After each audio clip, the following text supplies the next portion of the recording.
Hello everyone, in this video I will be showing you how you can create white lace effect on CapCut.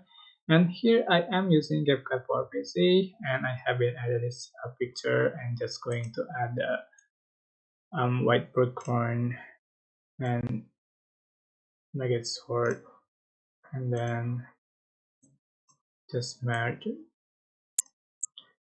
So just split this clip in the middle like so, and then select this first one, go to the animation and select in animation, add in animation, and second one for add animation and select this fade out.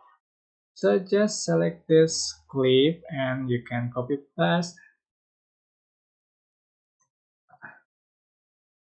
like so.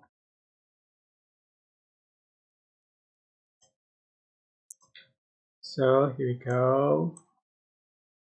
Just click the button for the result.